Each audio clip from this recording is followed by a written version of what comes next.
Good morning, student. Today we read chapter 1 of class 7 on equality. India is a democracy. Bharat में प्रजातंत्र है. In class 6 book we looked at the key elements of the democratic government. हमने 6th class में democratic जो government थे उनके elements पढ़े थे, यानी कि प्रजातंत्र के जो मुख्य तत्व हैं उनके बारे में अध्ययन किया था. This include people's participation, the resolution of conflict and the equality and justice. इसमें हमने लोगों की भूमिका पढ़ी थी कि प्रजातंत्र में लोगों की क्या भूमिका है. इक्वलिटी इज़ अ की feature of democracy and influences all aspect of its functioning. Equality जो है वो डेमोक्रेसी का ही एक महत्वपूर्ण तत्व है जो कि लोगों को काफ़ी प्रभावित करता है. इसी का एक भाग है. In this chapter you will read more about equality. इस चैप्टर में आप इक्वलिटी के बारे में ज़्यादा से ज़्यादा पढ़ेंगे.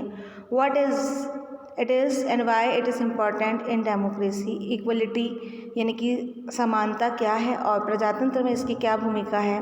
And whether or not everyone is equal in India. और क्यों भारत में सब लोग समान नहीं हैं. Let's begin by looking at Kanta's story. और इस पार्ट को समझाने के लिए कांता की स्टोरी बताई गई है. कांता इसकी स्टोरी की सहायता से हमें इक्वलिटी का जो ये चैप्टर है इसको समझाया गया है. On election day Kanta and her friend Sujata are waiting to cast their votes. इसमें जो कांता होती है वो घर घर जाकर काम करने का काम करती है और उसकी जो फ्रेंड होती है सुजाता वो उसके साथ वोटिंग की लाइन में खड़ी हुई है. ये जो अभी समय चल रहा है वो चुनाव का समय चल रहा है और इस कहानी में कांता और उसकी फ्रेंड जो है वो वोटिंग की लाइन में खड़ी हुई है. It is not is good Sujata that we can all vote as equal citizen of our country. It is not good मतलब वो कांता सुजाता को कहती है कि सब लोग जो है देश के वो इक्वल हैं हमारी कंट्री में. क्या ये अच्छी बात नहीं है. इवन जैन साहब is standing in the line with us. और जैन साहब भी जो है वो वोटिंग की लिस्ट में हमारे साथ खड़े हुए हैं. यस हाँ ठीक बात है. Go on Kanta it's your turn now. Kanta जाओ तुम्हारा टर्न आ गया है. I will vote for the candidate who has promise to bring pipe water और टू आवर एरिया. कांता कहती है कि मैं तो उसी को अपना वोट दूंगी जो कि हमारे एरिया में पानी की पाइप की पूरी व्यवस्था कर देगा.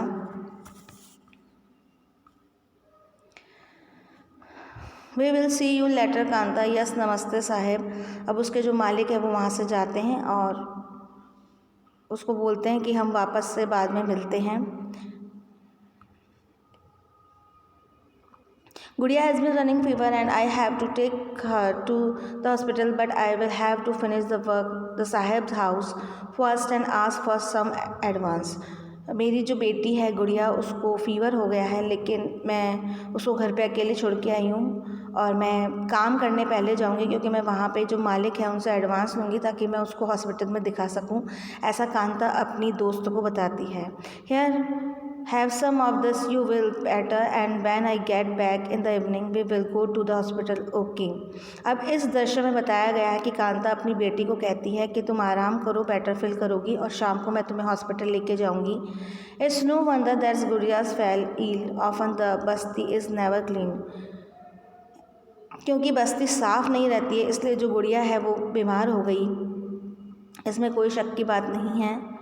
Make sure to do the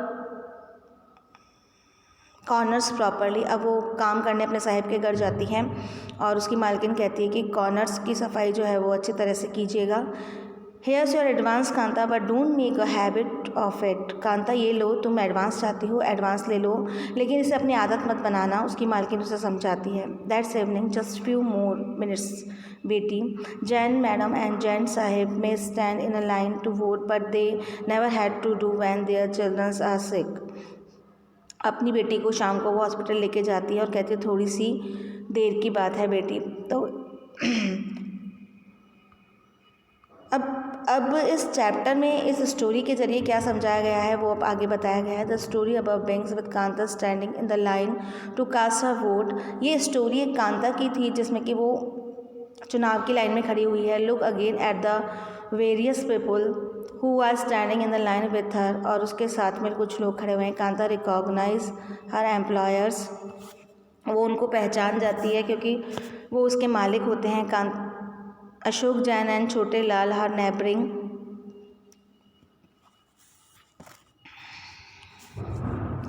वो दोनों उनके पड़ोसी होते हैं। In a democratic country like India, all adults, irrespective of what region they belong to, how much educated they have had, what caste they are, or whether they are rich or poor, are allowed to vote. मतलब हमारा जो प्रजातंत्र है उसमें चाहे कोई अमीर हो चाहे गरीब हो, कोई छोटा हो बड़ा हो, ऊंच नीच का कोई भेदभाव नहीं है। This as you have already read in class 6 book is called universal adult franchise and it's an essential aspect of all the democracy.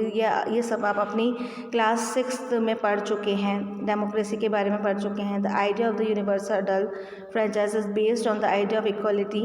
ये जो यूनिवर्सल अडल्ट वाला जो आइडिया है वो भी इक्वलिटी पे बेस्ड करता है, समानता पे निर्भर करता है। Because it is state that even adult in the country irrespective of their wealth and the communities she and he belongs to has one vote। चाहे कोई किसी भी संप्रदाय का है, किसी भी जाति का है, सब समान है और सभी को एक मत देने का अधिकार है। Kanta is excited to vote and happy that she is equal to all of others because each of them has one vote. Kanta जो थी वो वोट को देने में एक्साइटेड थी क्योंकि उसको ऐसा लगा कि सब समान है और चाहे ऊंच नीच का कोई भेदभाव नहीं है और प्रजातंत्र में सब समान है, इसलिए वो वोट देना चाहती थी। But as her days goes on, जैसे दिन गुजरते गए, Kanta's become less certain about what is equality really means. लेकिन कांता को ये जानने की उत्सुकता बढ़ती गई, ये जानने की इच्छा बढ़ती गई कि वाकई में इक्वलिटी का मीन्स जो क्या होता है। What is it that's make Kanta unsure. ऐसी क्या चीज़ थी जो कि कांता के माइंड में खटक रही थी, उसके दिमाग में चल रही थी। Let's take a look at the day in her life. उसकी जीवनचर्या पर प्रकाश डालते हैं। She lives in a slum and has a drain behind her house. Her daughter is sick but she could not take the day off from work because she needs to borrow money from her employers to take her child to doctor. मतलब वो एक बस्ती में रहती थी जहाँ पे चारों तरफ गंदगी थी और उस गंदगी की वजह से उसकी जो बिटिया है वो बीमार हो गई थी। लेकिन वो अपनी बिटिया को अकेले छोड़कर अपने मालिक के यहाँ काम करने गई थी क्योंकि उसको रुपयों की ज़रूरत थी और जब उसे पैसे मिलते तभी वह हॉस्पिटल में दिखा सकती थी, इसलिए वो अपने मालिक के यहाँ काम करने गई थी। Her job as a domestic help tires her out and finally she ends her day by again standing in a long line. This line in front of the government hospital is unlike and one in the morning because most of the people standing in it are poor। अब उसके जो दिन की शुरुआत हुई थी वो vote की लाइन में खड़े होकर हुई थी और जो दिन का अंत हुआ था जब शाम को वो अपनी बेटी को हॉस्पिटल में ले जाती है और हॉस्पिटल की लाइन में खड़ी हुई थी। और ये सरकारी अस्पताल है, यहाँ पर अधिकतर बीमार लोग ही मतलब खड़े हुए थे। Do you think Kanta has enough reason to doubt whether she really is equal? List 3 reasons from story above that mind make her feel like this। आप क्या सोचते हैं कि कांता के पास क्या रीजंस होंगे कि वो इक्वल है कि अनइक्वल है, उसके दिमाग में क्या चल रहा होगा।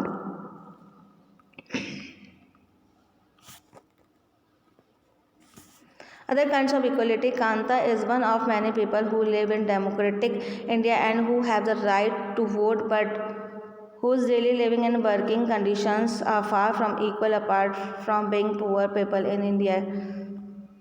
डिफरेंस भी, मतलब कांता जो थी वो प्रजातंत्र में रहती थी और उसको भी सभी के समान वोट देने का अधिकार था, लेकिन फिर भी उसकी कंडीशंस दूसरे लोगों की कंडीशन से बहुत अलग थी और इसलिए वह अपने आप को असामान्य महसूस कर रही थी।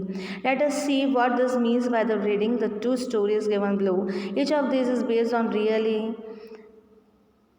incidents in people lives and reflect the different kinds of the inequalities that accept in India, मतलब ये आपने कहानी पढ़ी जिसमें कि कांता के बारे में पढ़ा। इसी तरीके की दो और कहानियाँ हैं जो कि भारत में जो असमानता है उसके बारे में बताती है। One of the more common form of the inequalities India is the caste system. जो भारत में इनइक्वलिटी असमानता है उसका जो मेन कारण है वो कास्ट सिस्टम यानी कि जातिवाद है। If you live in rural area your caste identity is something that's you probably learned और experience very young. If you live in urban area, some of you might think that the people no longer believe in the caste, but just look at these matrimonials shown from the leading English newspaper and you will see how important the issue of the caste continue to be the minds of high educated urban areas। यदि आप ग्रामीण area में जाएंगे तो आपको जातिवाद बहुत देखने को मिलेगा, लेकिन यदि आप शहरी एरिया में जाएंगे तो जातिवाद कम देखने को मिलेगा क्योंकि वहाँ पर अधिकतर लोग पढ़े लिखे हैं। और लेकिन न्यूज़पेपर वगैरह में इसके बारे में छपता रहता है तो उसके बारे में पता लगता है। Now let us read a story about the experience of the Dalit child attending the school. You have already read about the Dalits in the class 6 book। अब जो हम नई कहानी पढ़ेंगे उसके अंदर हम एक दलित वर्गीय बच्चे की कहानी पढ़ेंगे जो कि हम दलित क्या है इस बारे में 6th क्लास में भी पढ़ चुके हैं। Dalit is a term that the so kind lower caste use to address themselves. Dalit means broken and by using this words lower caste are pointing to how they were and continue to be seriously and discriminated against. Dalit जो हैं उसका अर्थ ये होता है कि निम्न जाति के वर्गों के लोगों को दलित कहा जाता है, जिनके साथ असमानता का व्यवहार किया जाता है उनको दलित कहा जाता है। Om Prakash Valmiki is a famous Dalit writer in his neighbouring Om Prakash Valmiki is famous Dalit writer. In his autobiography Jhutan, he writes, I had to sit away from the others in the class and that's too on the floor. The mat ran out before reaching the spot. I sat on something. I would have to sit way behind everybody, right near the door. Sometimes they would beat me without any reason. When he was in 6th class, the headmaster asked Om Prakash to sweep the school and the playground. He realized that the playground was way larger than my smaller physique could handle and cleared it. My back began to itch. My face was covered with the dust and dust had gone। मतलब ओम प्रकाश जो था वो एक दलित वर्ग का था, निम्न जाति का लड़का था। उसके साथ स्कूल में असमानता का व्यवहार किया जाता था, उसे बिल्कुल अलग दरी पट्टी पे बिठाया जाता था, उसे सारे स्कूल की सफाई कराई जाती थी। वो बेचारा 6th क्लास में पढ़ने वाला छोटा सा लड़का था और उसको बड़े सारे मैदान की सफाई, क्लास की सफाई करवाई जाती थी। उससे उसके कपड़े, उसका मुंह सब गंदा हो जाता था। The other child in my class was standing and I was sweeping. बोले दूसरे जो बच्चे थे वो सब देखते रहते थे, मैं झाड़ू लगाता रहता था। Headmaster was sitting in the room and watching me. I was not even allowed to get a drink water. I swept the whole day from the doors and windows of the schools rooms.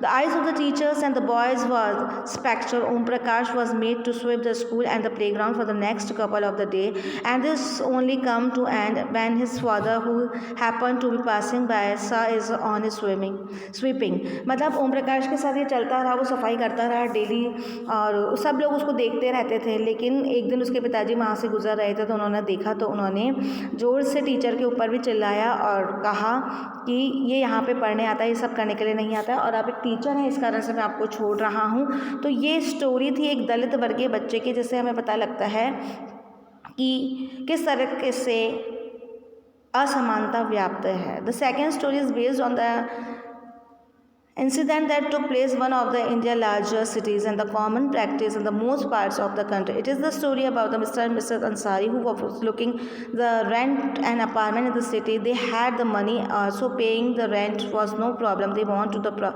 property dealer for help to find a place. The dealer informed them that he knew about the quite a few apartments that were available for rent. They visited the first apartment and the Ansaris liked it very much and decided to take it. However, when the landlady found out their names and she made an excuse about how she could not rent the house to someone who had meal because the building did not have any non-vegetarian residence. मतलब mister और Mrs Ansari थे, उनको किराए पर एक मकान चाहिए था जिसके लिए वो डीलर से मिले। डीलर ने उनको एक मकान दिखाया, लेकिन वहाँ की मालकिन ने उनका नाम जानकर उन्हें वो मकान देने से मना कर दिया। बोले कि हम मांसाहारी लोगों को मकान नहीं देते क्योंकि हमारे यहाँ पे सब शाकाहारी हैं।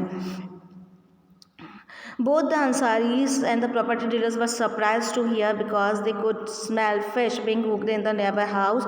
The same excuse was repeated in the second and third time. Finally, the property dealer told them that they might want to change their names and call themselves Mr. and Mrs. Kumar. The Ansaris were reluctant to do this and decided to look some more. In the end, it took whole month of the looking at apartment before they found a landlady who was willing to give them a place on rent. Dealer इतना परेशान हो गया क्योंकि दूसरी तीसरी बार भी केवल अंसारी जानकर लोगों ने उनको मकान नहीं दिया क्योंकि वो मांसाहारी थे। तो डीलर ने कहा कि आप अपना नाम चेंज कर दीजिए, मिसेस एंड मिस्टर कुमार कर दीजिए, लेकिन उन्होंने ऐसा नहीं किया और लास्ट में 1 महीने के बाद उन्हें ये मकान मिल गया। ये था हमारे सेशन 1 इस चैप्टर का जिसमें हमने इक्वलिटी पढ़ी थी। अब हम आगे इसके बारे में पढ़ेंगे